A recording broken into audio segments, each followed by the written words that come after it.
What's good, y'all? Welcome to Big Bruh Tunes.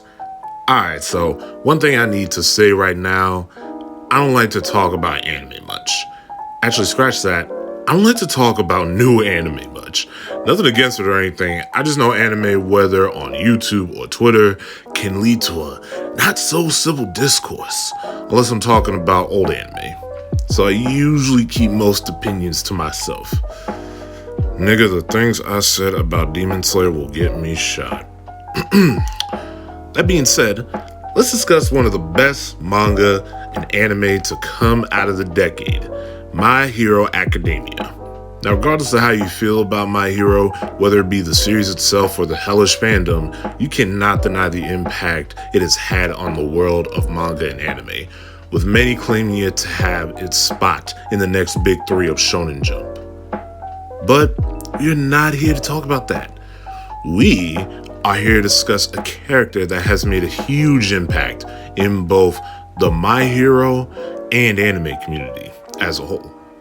I'm talking about the amazing, the incredible, hot-blooded goddess herself, Rumi Usugiyama, aka the Rabbit Hero, Mirko. Let's get right into this, y'all. So, who is Mirko? Well, originally just seen as a one-off character making her first appearance in chapter 184 of the manga and made her big debate in the anime of episode 87. Now, baby girl Mirko already made her first appearance in the manga with some fanfare, especially with so much interesting fan art began to surface. However, many assumed she would just be a one-time character. Nothing special, just another run-of-the-mill waifu bait for the series. But nah, fam, they were wrong. Mirko's lasting impact comes from her charisma. She is loud, she brash, and she's determined. She will leap into action without any hesitation, and I love it. Mirko is strong and proud, with a lust for battle, and so many people are drawn to her personality. Of course, it could be how she's drawn as to why so many people are a fan of her as well. Respectfully. You see, the author and illustrator of My Hero loves Mirko and has made it clear in a couple of Q&A chapters that out of all the lovely ladies in the series, he personally created Mirko to be a mixture of his type of woman. Confident, speaks her mind, fit and strong, with dark skin and all, y'all. God Lord. See, in my community, we call him a man of culture. And believe it or not, there is some cultural significance to that. So we are gonna dive into that a little bit more with the educational, special guest of mine and good friend, ladies and gentlemen, and people of unspecified gender, introducing TheGreatBurg. Hey everyone, I'm TheGreatBurg, and let me tell you, I just love Mirko. Now I'm gonna be honest, and this is gonna sound blasphemous, but at first I didn't quite understand what was the big deal with her. I mean, okay, yeah, she was the sexy superheroine from My Hero Academia, but there was already an abundance of those with Midnight and Mount Lady, and even later we see this with Lady Nagat in the manga. Oh boy, you anime-only watchers are gonna have a field day with her. So at first I was wondering, what made her so different?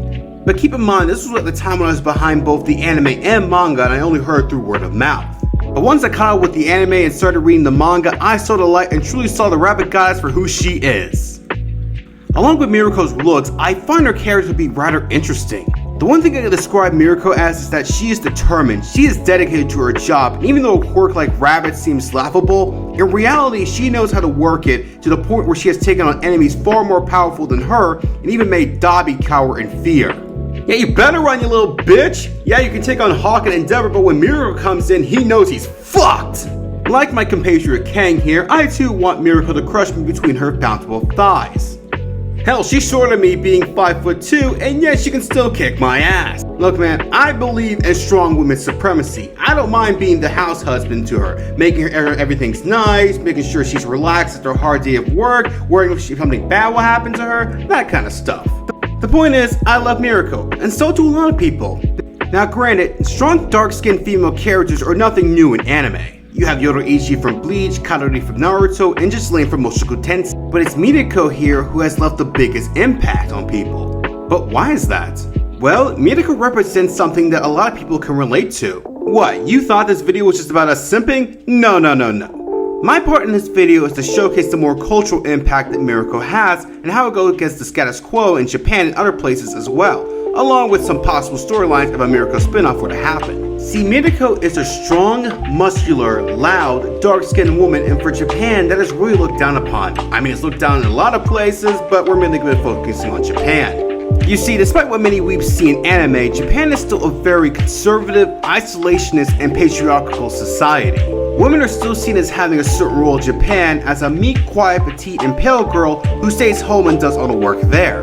And while your favorite Japanese NSFW artists may not follow that quota, and good for them, but for many Japanese, the idea of Mirko is still seen as an oddity, which leads me to my next point. Her skin color. Now, there's this constant debate in the community on whether Mirko is black or dark-skinned Japanese, which, yes, those do exist. But I'm willing to make a compromise and say Mirko is Blasian. You see, in Japan, there is a term for mixed Japanese called hafu. Usually, hafus from other East Asian or European origins are treated just fine. But for those from darker-skinned regions such as Africa, India, and the Philippines, are definitely looked down upon and given much scrutiny. This is the case with two of Japan's most famous black hafus, model and Miss Japan Ariana Miyamoto and tennis player Naomi Osaka. Both are the best in their fields, yet both face racist remarks and backlash because of their mixed heritage, with some claiming that they're not Japanese. Mirko is a representation of women like those who would probably have to deal with that kind of trouble and strife. And if a Mirko spin-off were to be made, I would love for her to go into that stuff, as even though she is one of the top 5 heroes, she still has to work just as hard, if not harder, to get where she is. I mean, come on, let's look at the heroes above her. A ninja, a fashion model, a spy, and a child abuser. Yeah, that sounds about right. And I know some of you crusty motherfuckers will say, "Ugh, don't bring politics into my anime, you SJW soyboy cuck." Which I reply, shut the fuck up. My Hero Academia is chock full of social commentary on Japanese society and how messed up it can be. It is very political.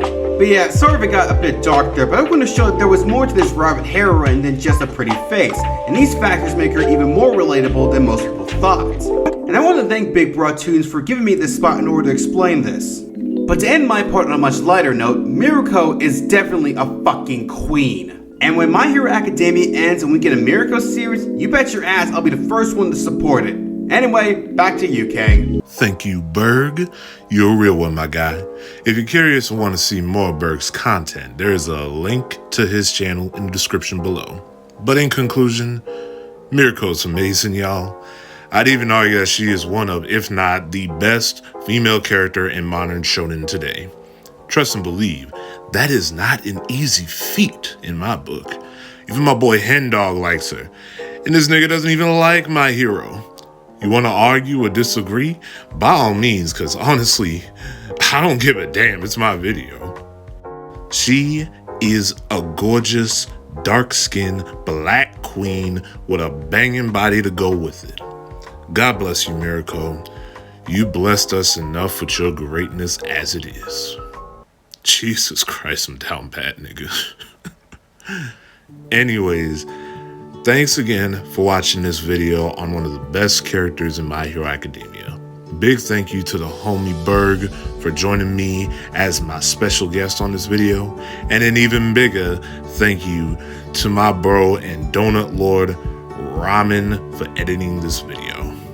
You are both the best, guys. I appreciate you. Once again, please like, share, and subscribe. Also, you are all beautiful. Peace out, y'all.